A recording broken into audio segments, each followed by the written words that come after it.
मित्रांनो, आपल्या आयुष्यात कधीकधी असं होतं की मन बेचैन होतं, डोकं चालत नाही, घरात वाद होतात, मुलं अभ्यासात मागे पडतात किंवा संततीची काळजी सतावते.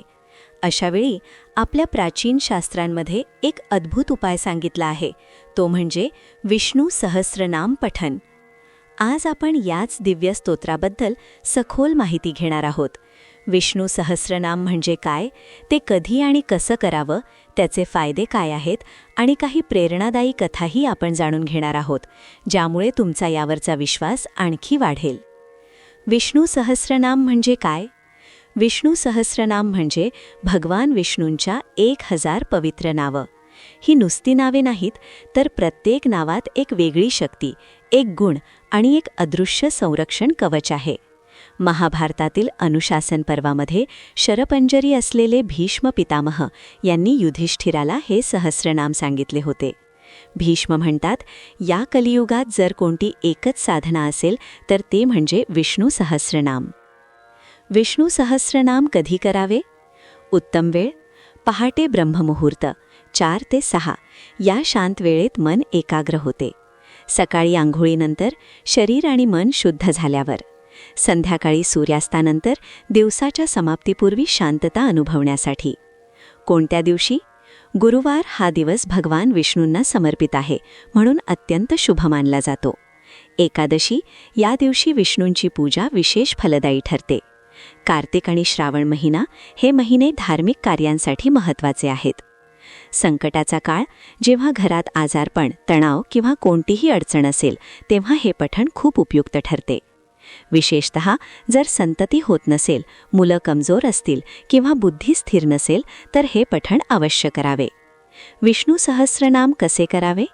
सोपी विधी. 1. शुद्ध तयारी. स्वच्छ कपडे घाला, शांत आणि स्वच्छ जागा निवडा. समोर भगवान विष्णू किंवा लक्ष्मी नारायणाचा फोटो ठेवा.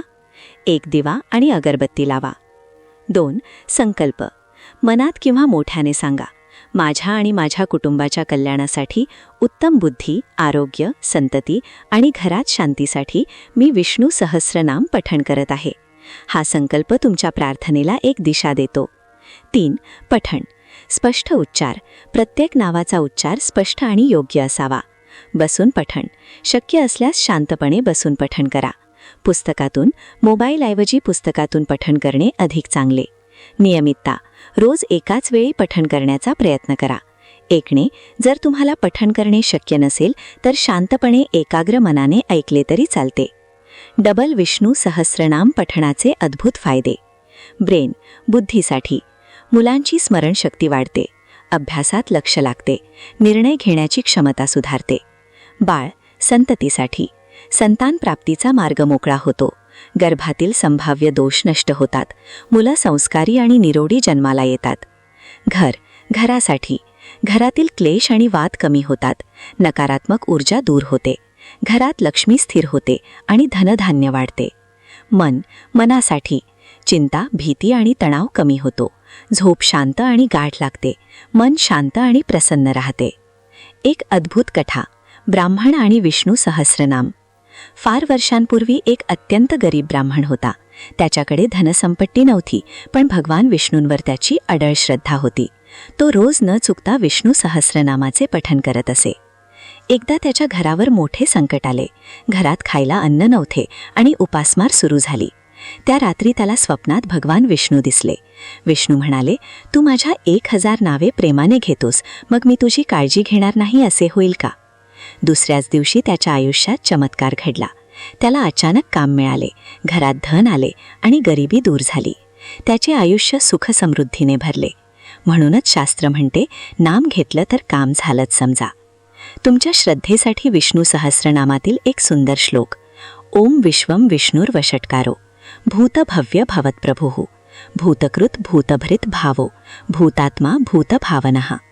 या श्लोकाचा अर्थ आहे, जो विश्वाचा आधार आहे, जो सर्व काही व्यापून आहे, जो सर्व इच्छा पूर्ण करणारा आहे, जो भूतकाळ, वर्तमान आणि भविष्याचा स्वामी आहे, जो सर्व जीवांची निर्मिती करतो, त्यांचे पालन पोषण करतो, जो स्वतःच सर्व जीवांचा आत्मा आहे आणि त्यांना जीवन देतो. काही महत्त्वाचे नियम. या चुका टाळा. अधुरेपणा नको. एकदा सुरू केले तर ते पूर्ण करावे, अर्धवट सोडू नका. शांत मन. चिडचिडीत किंवा अस्वस्थ मनाने पठण करू नका. मन शांत असावे. भाव महत्वाचा. नुसते उच्चार करणे पुरेसे नाही, तर प्रत्येक नावामागे असलेला भाव आणि श्रद्धा महत्वाची आहे. अहिंसा. कोणत्याही प्राण्याला इजा करून केलेली पूजा निष्फळ ठरते. निसर्गाचा आदर करा. मित्रांनो, विष्णू सहस्रनाम हे केवळ एक स्तोत्र नाही, तर ते एक शक्तिशाली औषध, एक अभेद्य कवच आणि ईश्वराशी थेट संबंध जोडणारे एक सुंदर माध्यम आहे. आजपासूनच संकल्प करा, दररोज किमान एकदा तरी विष्णू सहस्रनाम पठण करणार. जर हा व्हिडिओ तुम्हाला आवडला असेल तर लाईक करा, कमेंटमध्ये ओम नमो नारायणाय लिहा आणि अशाच आध्यात्मिक, शिवपुराण आणि महादेव उपायांसाठी आपल्या चॅनलला सबस्क्राईब करायला विसरू नका. जय श्री विष्णू. हर हर महादेव.